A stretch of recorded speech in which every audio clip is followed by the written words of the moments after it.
let's get into our team previews. What team do you guys want to start with right now? Mavericks. Let's go Mavs. We can do the Mavericks. Head coaching change, bringing in Jason Kidd, and obviously that's been one of the more controversial head coaching moves in the offseason, losing Rick Carlisle, and there was the entire thing about him and Luka not being super compatible. Now you've got Kidd. And I mean, how optimistic or how do you guys feel about having Kidd on the team? Because I never looked at it as this transcendent move. I think a lot of people get caught up in the point that Kidd, was this superstar level player and is one of the best point guards in the history of the game. But at the same time, as a coach, it hasn't really played out that he's this really, really super high level, high impact coach. You know what I mean? And also, like, I think it may be a little different here because now he has a chance he's never had a superstar point guard under his wing, and he has that. No. Yeah. And granted, he did kind of breed Giannis into being the player that he is now, but there just isn't enough on his coaching resume, for I think Mavs fans are a little bit torn on it. So how much do you think the addition of Jason Kidd to the coaching staff, how much do you think that helps this team, going into this coming season? I think it can only help Luka's situation because it is Jason Kidd and he is like arguably a top 5 point guard all the time. So he definitely can help maybe Luka take that next step and maybe even just involving his teammates more, even though he already does it. But pacing himself when he's like struggling and getting tired, we've seen it because we've seen it in playoffs with the Clippers where he just exerts so much energy scoring through the first 3, he doesn't have anything left in the fourth. So maybe he can give him that like veteran mindset to teach him, hey, you need to score like maybe just 10 points this quarter, 10 points the next, kind of rest and save your energy for the fourth. So I think, like you said, it was a small sample size with the Bucks because his record was literally like 500 with the Bucks. Yeah.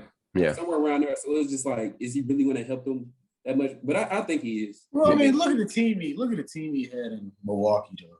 It wasn't the. Yeah, it was okay. And they did. I could be completely wrong, but I think that was the first time we started seeing them kind of get back into the playoffs with Giannis as their most notable player. I'll give them some credit. It wasn't anything super convincing. It wasn't anything like, oh, Kidd is going to be this game changer. It wasn't like that. But I think, he showed some promise. And I do think, as Carl mentioned, you mentioned this a lot actually during that Clippers series, Luka needing to pace himself a little bit better. Like I said, maybe Kidd can help with that, having a guy who's one of the best point guards to ever play this game, be kind of his mentor, So I'm a big fan of it. When you look at this team as a whole, how much do you think there's going to be a change from last season to this? Or let me ask you this. What are our expectations at this point for the Mavs? Because I think we're kind of past this point to where we're cool with them, kind of being a first round and out team because Luka's still young and all of that. Are your expectations for this team to try to make something different happen? Maybe go deeper in the Western Conference or whatever? Or like how much of your expectations for this Mavericks team elevated? Yeah. I want them, honestly, I want to see them take the next step of making, if it's possible, to make the Western Conference Finals. Mm-hmm. That's what I want to see from them. Now, I know the seeding will have to work out. They would probably have to be 2 or whatever to avoid the Lakers, which can't happen because they have the talent for it. But it's really solely about Porzingis at least giving them 20-plus points a game, at least 23. Because Luka's been doing everything, bro. Like, that's why he gets tired. So we need Tim Hardaway and basically Porzingis to show up at key time. Yeah, that's very true. And all the talk this summer was about them needing a second option to go along with Luka, and they never really got it. There were some minimal additions that were made, but there was the Goran Dragic thing that just never really happened, which I was pissed about because I really wanted to see that trio, become a thing. But like I said, they have the internal talent to have a great second option. It's a matter of Porzingis finally getting into it and finding himself, and maybe that change of scenery, not much of a change of scenery, but the change in coaching and the change in how he's going to be used, could help a lot. Maybe we see him get a lot more touches in that mid-range area. Maybe we see a little bit more than him just being used in pick and pop situations or whatever. It's also going to be about his health too. I think he averaged 20 last season, but it wasn't what it needed to be for them in the playoffs. It wasn't an impressive. He wasn't He wasn't healthy either. He played like spurts. Yeah, he was not healthy.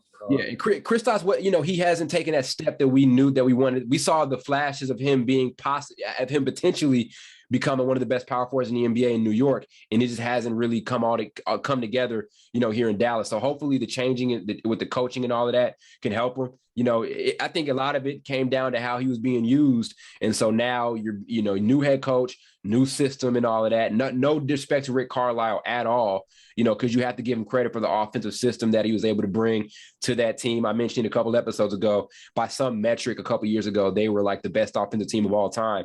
So you have to give him credit for that. But I think Kidd, one benefit he can bring to Mavs fans is just the hope that we're going to see, Kristaps Porzingis being used a little bit differently from a systematic standpoint.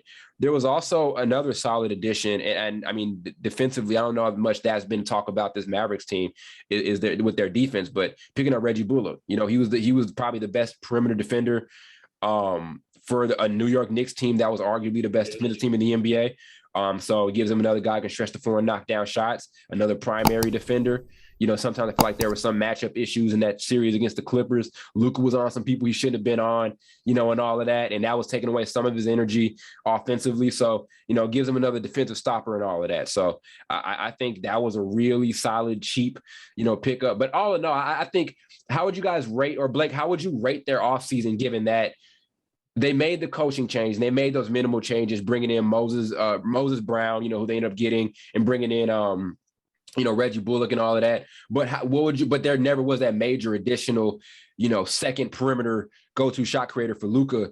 They extended, Tim Hardaway Jr. How would you grade their offseason based off of kind of the minimal changes that they made? Like, do you think how would you look at it, and do you think it puts them over the top with anything in the Western Conference?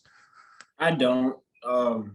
You get to try something new with Jason Kidd, but it's kind of like, okay, that's really the only big thing. You needed another scorer. Mm-hmm. I still think it's crazy that we always talk about, they need a second scorer, and Porzingis is still there. Yeah. So it's kind of wild saying that when you've got someone that's almost 7'3". Yeah. Yeah. So I think it's just we expected so much out of him coming to New York, and we've been disappointed. Like he's averaged like near 20. He's averaged 19, and 20. But he's definitely a 25 points per game type of talent. And we're disappointed. So that's why we're saying he needs a second score, because he doesn't look like, from what they're asking him to do, he doesn't look like he can be that person unless they try to change up the system for him. Mm-hmm. Yeah, I mean, on the flip side, you see he was really the only one in New York that was really doing something. Mm-hmm. So maybe that's where those stats were coming from. But that goes to Tyler's point. That kind of mixes with Bradley Beal about like, dudes scoring a lot of points on teams that are just so-so, but then when they go to a championship playoff team, they're not as consistent. So is Luka, so I got to ask the question, or not Luka, is Porzingis a guy do we think he can be a second best player on a championship level team? I do. I don't know. I do. He's got to be, one thing he can't do is shoot the ball so much. He can't do that. He has to drive. You're 7'3". You have to drive to the basket. You coming down on diversify your game. Dude, yes, you coming down on fast breaks, and you over here pulling up. What are you doing? Yeah, bro. When it was in the playoffs, when he pulled up that three and Blake got so mad, he pulled up. Dude, that was so stupid. What are you doing? Yeah, you're tall. You're taller than literally everyone in that building. You pulling up from three on a fast break? That's dumb, bro. Okay, it was stupid. That's funny. I forgot about that because he sure did do that, and I think that may have been like like I said, he was very frustrated in how he was used. So to Carl's point, I think it's all about system. If we don't see him, I think he needs to average 22 or more this season. Now, that's what he should be putting up if he's healthy. That point blank period, no ifs, ands, or buts. He should be 22 or more for this season. And if he doesn't, I'm going to question him as a player a little bit more. I haven't totally questioned him as a player now because I just think it's all system right now in injuries. But if he isn't able to put up 22 or more under a new head coach and all of that, then I'm the way I think about him is completely different than what I anticipated from him when he was in New York and all that. That's the confusing part, like, of this about the NBA in general. You see dudes on just so-so or bad teams average like 25, but sometimes even 30. But then they go to championship teams and they aren't the same player because some people aren't comfortable in certain systems. Yep. That's what I think. Like, if that's partially the reason I think Bradley Beal doesn't want to leave. He's enjoying scoring 30 points a game. I think.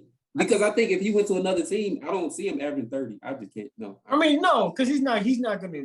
That's what I'm saying. But because the system's not going to allow him. First of all, too, because most likely he's going to go to a team with another All-Star if he wants to leave. But yeah, I don't know. I think he's more competitive than that. I don't think he's just enjoying just losing.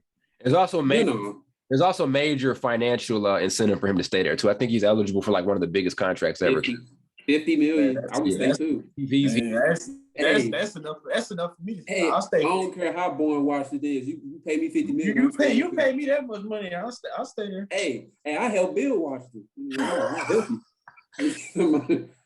Well, I made a good point. I forgot what I was going to say about it. But yeah, I think with Porzingis, it to me, it's almost like a do or die season from him. We've only seen him be an all-star once in his career, and I don't even think he played in a damn game. So it's so was he really an all-star? Yeah. So he might as well scratch his name off and just say go on. So I think it was like 20. I forgot what year it was, but we have to like we all said, it has to be a really big year from him. Where he's putting up his numbers and he's confident. And, like I said, I think a lot of his issues were also just disappointment. So, this reset and all of that could mean a lot for him. I mean, and people were questioning his trade value. Before the Simmons conversations, people were having the Porzingis conversations. Remember, we were talking about trading Porzingis and he's on this large contract. And people were saying, well, he depleted his value totally, when they decided to hang on to him and, use a new system to see what they've got. So big year for him. If he doesn't end up doing what he needs to do, then Dallas is going to want to trade him. And we could see a similar thing to Ben Simmons. Now, it's not going to be on the same level as Simmons, but it can be a similar thing with a guy who's kind of depleted his value. He's on a super, super large contract. So, we'll see what happens, bro. But I think I think this Mavs team will be solid. But I don't know if I wanted. I think they need to look to get past the second round. I just don't know if they made the additions to do it unless you're just trusting, your internal talent that you just retained. If you're trusting those guys take a step up, and we've seen that happen before. We've seen teams just keep the guys they currently have, make a head coaching change, and that puts them over the top. Or we've seen teams just trust the development of their second or third best players and then just make something happen. So maybe that can happen with them. Maybe Hardaway gets more consistent. Maybe Porzingis, as we all mentioned, turns it up a little bit more, but hopefully it's going to happen for them to be able to make noise. I was smiling because I was waiting to see how long it was going to take for us to bring up Ben Simmons again. Oh man, did we? Oh, it was like 36 minutes. I was timing it. Okay, 36. Ben Simmons report.